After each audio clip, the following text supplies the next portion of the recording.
Good morning सभी को।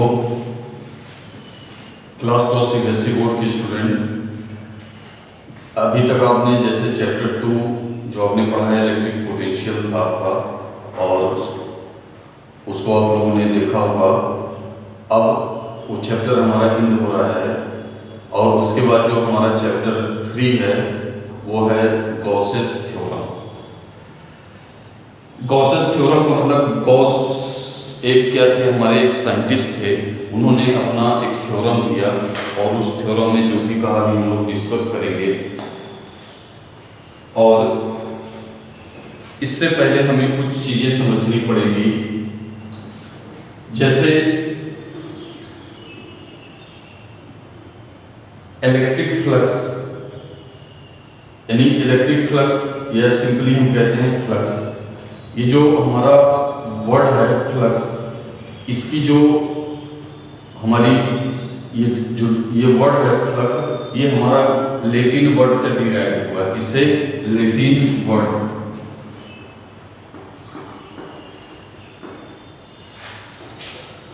Word से फ्लक्स वर्ड क्या है हमारा डिराइव हुआ है। और इसकी जो मीनिंग होती है हमारी, फ्लक्स का मतलब होता है फ्लो,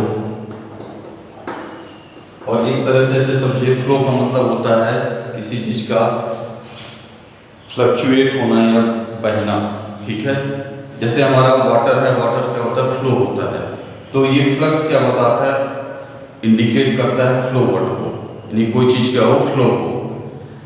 तो अब क्या चीज फ्लो हो सकता है, क्योंकि यहाँ पे आप देखिए क्या है, इलेक्ट्रिक शब्द यूज है। तो इलेक्ट्रिक का मतलब क्या हो गया, यहाँ पर हमारा चार्जेस से होगा।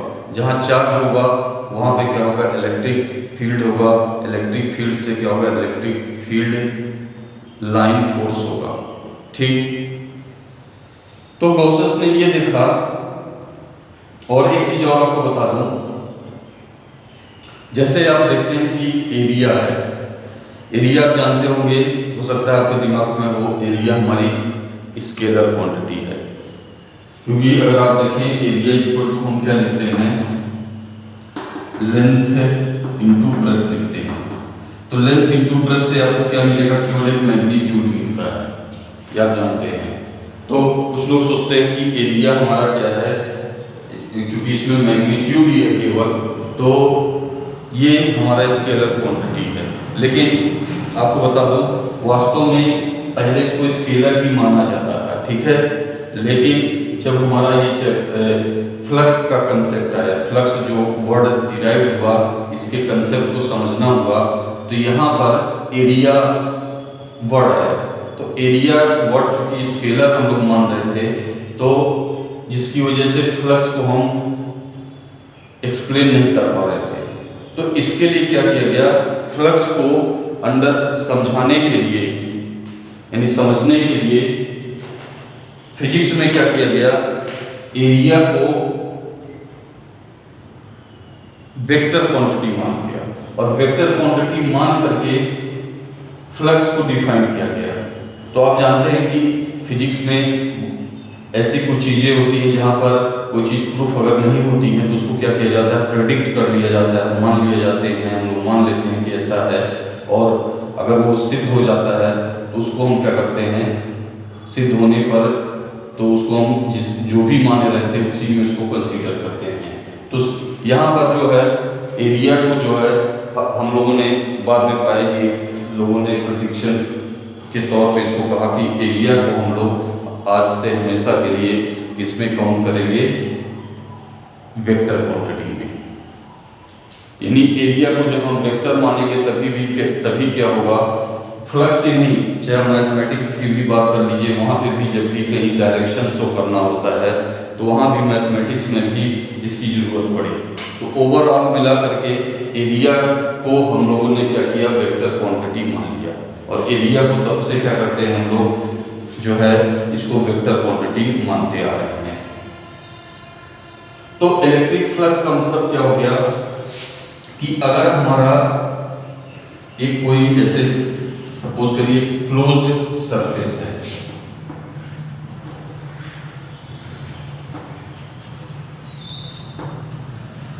ठीक। तो इस क्लोज्ड सरफेस से अगर हम इलेक्ट्रिक फील्ड लाइन फोर्स की बात करें तो जितनी भी इलेक्ट्रिक फोर्स लाइन इससे पास होंगी,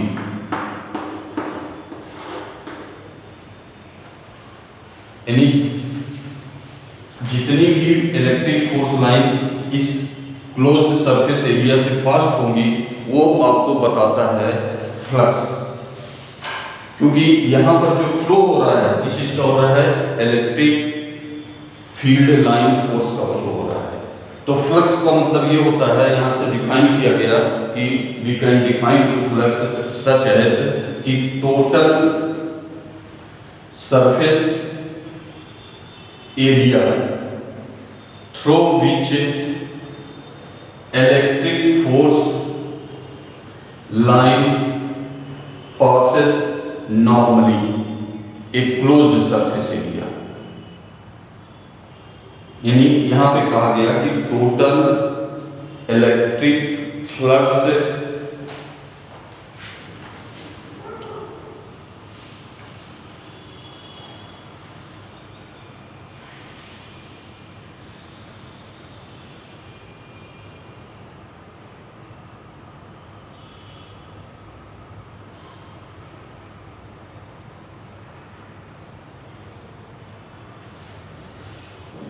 इसके बाद देखिए, इसको ऐसे हम एक सिंपल लैंग्वेज में कह सकते हैं कि टोटल जो हमारा नंबर ऑफ, ऐसे कह सकते हैं total number of electric field line forces, total number of electric field line forces passes normally ये क्लोज्ड सरफेस एरिया, यानी किसी भी क्लोज्ड सरफेस एरिया से जितना ही इलेक्ट्रिक फील्ड लाइन फोर्स हमारा पास होगा वो किस चीज को हमारा रिफर करेगा, टोटल फ्लक्स, यानी फ्लक्स को इंडिकेट करेगा। और फ्लक्स को हम लोग फाई ई से रिप्रेजेंट करते हैं, फाई ई, या सिंपली ऐसे भी कह सकते हैं फाई से भी नोट किया जाता है। यहां पर जो ई है, ई बताता है कि ये क्या है, ई का मतलब होता है इनक्लोज्ड एरिया, ठीक है। तो आप फाई ई भी डिनोट कर सकते हैं या केवल फाई भी डिनोट कर सकते हैं। यहां से आपको फिगर देखने से क्या पता चल रहा है कि total electric field line forces passes normally का मतलब इस पे क्या हो, ये जो फोर्स लाइन है इस सरफेस एरिया से कैसे पास हो, नॉर्मली पास हो, ठीक है। ये क्लोज्ड सरफेस एरिया, यानी ऐसे कैसे है, total electric field line forces passes normally ये इनक्लोज्ड या closed surface area, that is known as electric flux, और electric flux can be denoted by phi e or only phi। तो याद रखिएगा इसका सिंबल हमारा क्या होगा, phi e, या फिर केवल हम phi डिनोट करते हैं।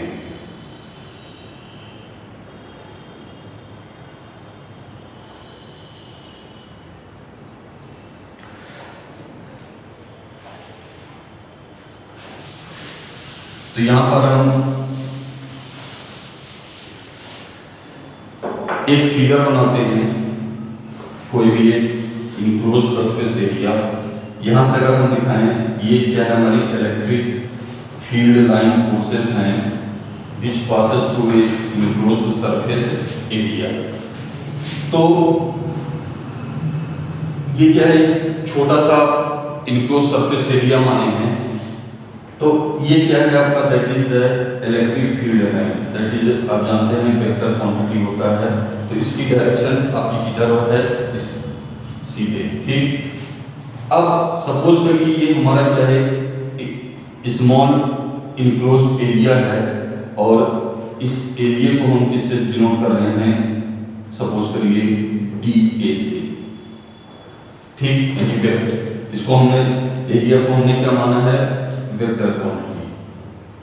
तो जो वेक्टर डीए होगा वो किसके इक्वल होगा, और इसकी डायरेक्शन जो होगी डीए की, वो हमेशा क्या होगा, जिस डायरेक्शन में आपका इलेक्ट्रिक फील्ड होगा उसी डायरेक्शन में क्या होगा, जो हमारा एरिया है उसकी डायरेक्शन होगी, यानी इसी डायरेक्शन में क्या होगा, एरिया का डायरेक्शन होगा। तो यहाँ पर हम इस्तेमाल करते हैं unit vector small N. Small N क्या बताएगा, डीए की डायरेक्शन बताएगा, यानी जो वेक्टर डीए है वो किसके इक्वल होगा, इसके मैग्नीट्यूड के और इसके यूनिट वेक्टर को हम क्या करें, इसे मल्टीप्लाई करते हैं, तो ये पूरा किसके इक्वल होता है, वेक्टर डीए के। क्योंकि अभी आपको मैंने क्या बताया था इससे पहले चैप्टर में, अगर हमें कहीं पर यूनिट वेक्टर कैलकुलेट करना है तो यहाँ पे सपोज करिए यूनिट वेक्टर क्या है हमारा, स्मॉल एन है। स्मॉल एन कब मिलेगा आपको, जब वेक्टर डीओ को उसके मैग्नीट्यूड से क्या करेंगे, डिवाइड कर देंगे। तो यहाँ पर आप लिख सकते हैं वेक्टर डीए इक्वल टू होगा DA into unit vector N. तो इसी से लिखा गया है, ठीक है। तो हमेशा ध्यान रखिएगा जो एरिया है, एरिया की direction always indicate in the direction of electric field, यानी ई और एरिया जो हमारा है दोनों की डायरेक्शन हमेशा एक ही होती है, ये दिमाग में रखिएगा, कीप इट माइंड। तो इलेक्ट्रिक फील्ड की डिफिनीशन आप दे सकते हैं यहां से कि the total electric field line force passes not only a enclosed area, ठीक, और फ्लक्स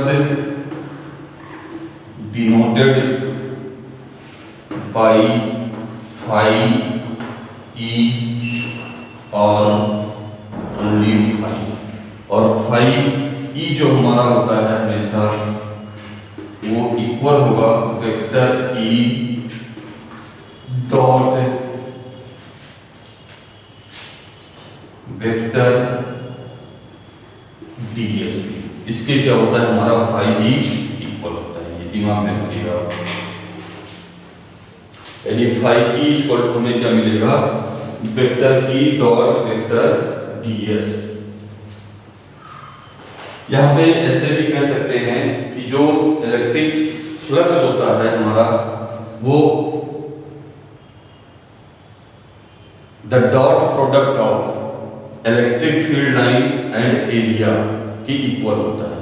यानी फ्लक्स की एक दूसरी डिफिनीशन यहाँ पे दे सकते हैं कि flux is always equal to product of dot product of electric field dot product of electric field and area. ये भी हम डिफिनीशन इसकी क्या कर सकते हैं, दे सकते हैं। तो जहां तक मुझे उम्मीद आया है, एरिया को आप हमेशा दिमाग में रखिएगा, that is the vector quantity, और इसकी direction always indicate in the same direction where electric field line is moved, ये इंडिकेटेड। तो एरिया और ई हमारे हमेशा lie in the same direction, और हमारा phi E always equal to होगा vector E dot vector ds के हमारे इक्वल होता है।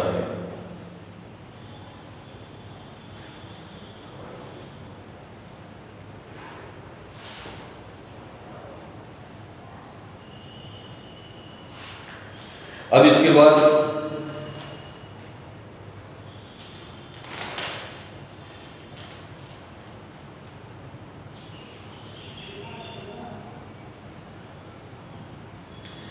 हम लोग जो हमारा फाई है, इलेक्ट्रिक फ्लक्स है, उसका हम लोग यूनिट लिखेंगे, फ्लक्स की यूनिट क्या होती है, एक बात ये समझ में आ गई कि total electric field line force passes normally in closed area.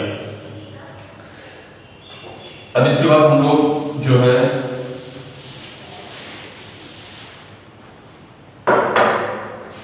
Flux का क्या करेंगे, हम लोग यूनिट निकालेंगे, यूनिट ऑफ फ्लक्स।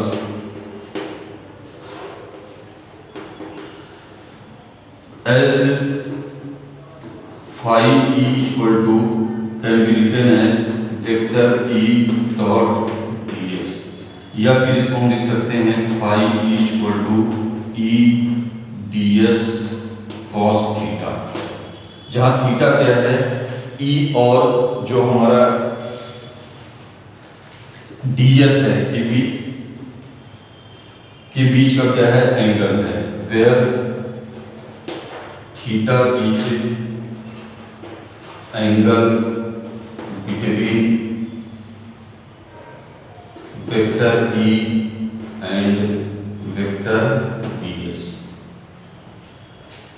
तो अभी हमने क्या बताया, अगर थीटा का इंडिकेट कर रहा है E वेक्टर E और वेक्टर ds के बीच का एंगल है, और ये थीटा हमारा जो एंगल होगा E और dA के बीच वो क्या होगा, 0 होगा, क्योंकि हम जानते हैं कि हमेशा वेक्टर जो dA होगा वो हमेशा किधर डायरेक्टेड होता है, वेक्टर E के डायरेक्शन में। तो यहाँ पर थीटा इक्वल टू अगर हम 0 डिग्री होगा हमारा, तब हमको क्या मिलेगा, फाई E इक्वल टू होगा E ds, यानी cos 0 की वैल्यू हमारी कितनी होती है, 1 होती है।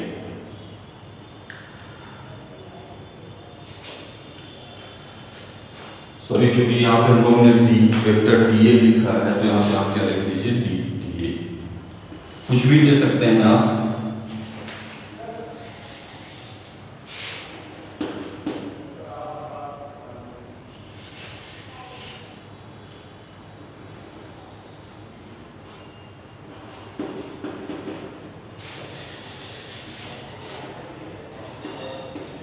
अब E क्या है, हमारा इलेक्ट्रिक फील्ड है।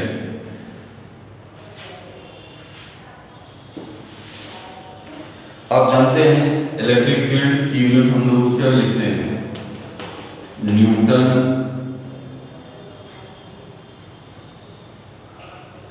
पर कूलॉम, ठीक। और dA क्या है, that is the area, area की यूनिट हम क्या लिखते हैं, मीटर स्क्वायर। इसको ऐसे भी लिख सकते हैं आप, फाई E इक्वल टू होगा newton into metre square upon coulomb. और न्यूटन, अब यहां से अगर हम न्यूटन इंटू मीटर को ब्रेक कर लें, ठीक, यम इंटू यम लिख दें और अपॉन सी, तो न्यूटन इंटू मीटर क्या होता है आपका, जूल। तो इसकी जगह पे हम लिख सकते हैं जूल इंटू मीटर अपॉन सी।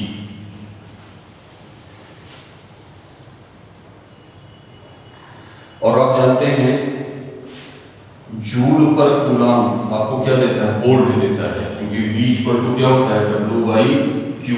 तो यहाँ पर जो हमारा फाई E होगा जूल पर कूलॉम की जगह पे क्या आ जाएगा हमारा, वोल्ट इंटू मीटर।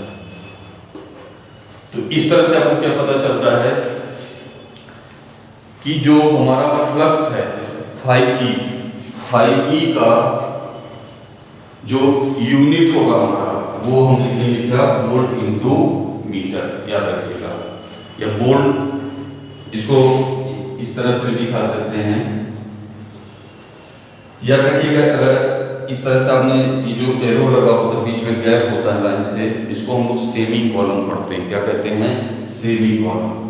तो बार बार हम लोग सेमी कॉलम न कह करके उसको अंडरस्टूड रहता है, उसको सीधे हम लोग क्या कहते हैं, वोल्ट इंटू मीटर, या ऐसे भी आप कह सकते हैं volt semicolon into metre, ठीक है। लेकिन चिन्ह याद रखिए, इसको हम क्या कहते हैं, सेमी कॉलम कहते हैं। जल्दी आपको कहीं मिलेगा नहीं, इसका इसके बीच का जो स्पेस है, इस स्पेस को हम क्या कहते हैं, सेमी कॉलम, याद रखिएगा। अब इसके बाद हम लोग जो है इसका डायमेंशन देख लें क्या होता है।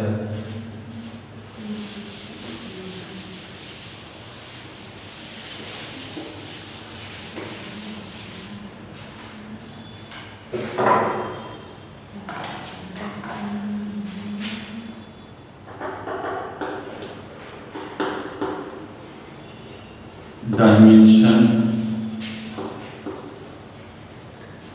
Formula of flux.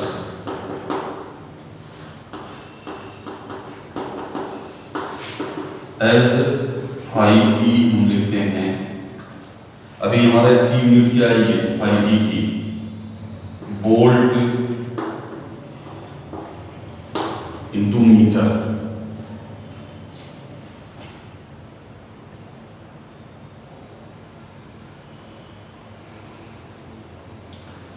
अब आप जानते हैं वोल्ट का जो है डायमेंशन क्या होता है। अगर इसके लिए अगर आपको याद नहीं है तो आप यहाँ से निकाल सकते हैं। V इक्वल टू क्या होता है, W बाई क्यू, और W की जगह हम क्या ले सकते हैं, m l square t minus 2, और Q का डायमेंशन क्या होता है, AT। इसको ऊपर अगर हम रेस करके ले जाएं, ये होगा m l square t minus 2 a power minus 1 और t पावर माइनस 1। अब यहाँ पे देखिए v इक्वल टू क्या होगा, m या तो कोई टर्म है नहीं, तो ये स्क्वायर होगा t पावर माइनस 2 है माइनस 1, तो ये क्या हो गया t पावर माइनस 3 और a पावर माइनस 1 हो गया। ठीक, तो ये क्या हुआ है हमारा v का क्या है, डायमेंशन है। V क्या है हमारा, पोटेंशियल होता है, पोटेंशियल की यूनिट हम वोल्ट लिखते हैं। तो यहाँ पर क्या हो जाएगा, जो वोल्ट की जगह पे हम इसका डायमेंशन क्या लिखते हैं, m l square t minus 3 a power minus 1। अब यहाँ देखिए क्या है, मीटर है, तो लेंथ का डायमेंशन हम क्या लिखते हैं, l। अब देखिए यहाँ l स्क्वायर है, यहाँ क्या है, l है, तो इसको हम लिख सकते हैं m l के power 3 t power minus 3 a power minus 1। ठीक, यहाँ से हमने क्या रिक्वायर्ड किया, dimension formula of electric flux. This is the dimension formula of electric flux. अब इसके बाद हमें ये देखना है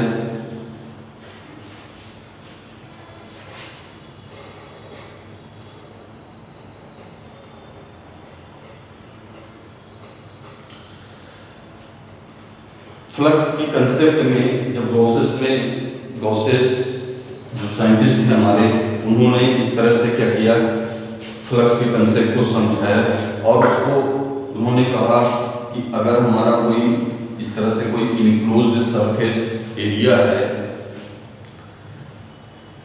तो इस एरिया में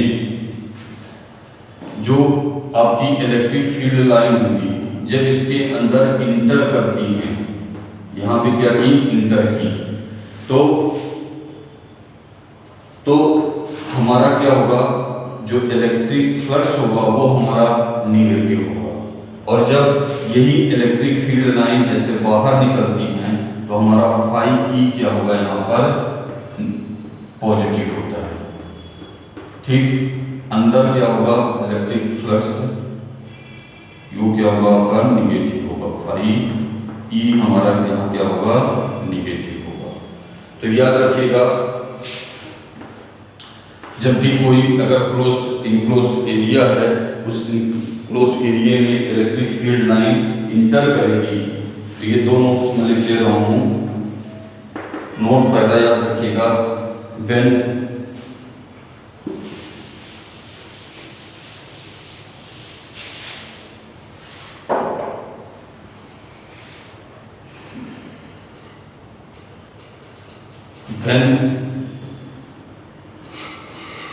electric field line inter in enclosed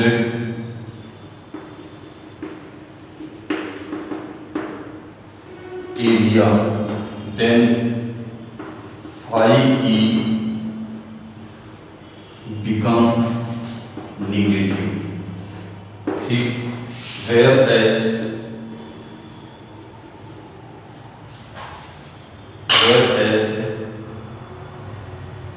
then electric field line out from, यानी बाहर निकलती है, out from enclosed area, then IE become positive. ये बहुत महत्वपूर्ण इंपॉर्टेंट पॉइंट मैंने आपको बताया है, ठीक है, ये सभी लोग याद रखिएगा। क्या है हमारा कि इलेक्ट्रिक फील्ड लाइन जब इनक्लोज्ड एरिया में इंटर करेंगी तो ये क्या होगा, निगेटिव होगा, और जब आउट होंगी तो ये क्या होगा, पॉजिटिव होगा। ये हमें ध्यान रखना है, क्योंकि आगे कुछ न्यूमेरिकल्स होते हैं, उस न्यूमेरिकल्स लाइन में हमें देखना होता है कि जो इलेक्ट्रिक फील्ड लाइन है उन्हें हम कब पॉजिटिव लें। तो आपको ध्यान रखना होगा कि जब वो हमारे आउट होंगे तो आउट होने पर क्या होगा, हम पॉजिटिव लेंगे, और जब इंटर करेगा तब निगेटिव लेंगे। इस तरह से सभी लोग इसको वॉच करते रहिए। तो जितने भी CBSE बोर्ड क्लास 12th के हैं, आप लोगों से गुजारिश है इस वीडियो को देखते रहिए और इसको नोट्स बना करके रखे रहिए, ठीक है, क्योंकि नोट्स रहेगा तो आप इसको पढ़ सकते हैं। और जितने भी और स्टूडेंट हैं सब लोग, सबसे गुजारिश है कि इसको नोट्स बनाएं। आगे इससे रिलेटेड जो भी टॉपिक है वो है गॉसेस थ्योरम, उसको हम लोग नेक्स्ट वीडियो में आपको बताएंगे कि गॉसेस थ्योरम ने किस तरह से अपना स्टेटमेंट दिया जब एरिया को मान करके क्या माना गया हमारा इस वेक्टर क्वांटिटी। तो इतना आप वॉच करिए, नेक्स्ट वीडियो का अपडेट करिएगा, आपको मिलेगा। चलिए सभी आप लोगों को थैंक्स।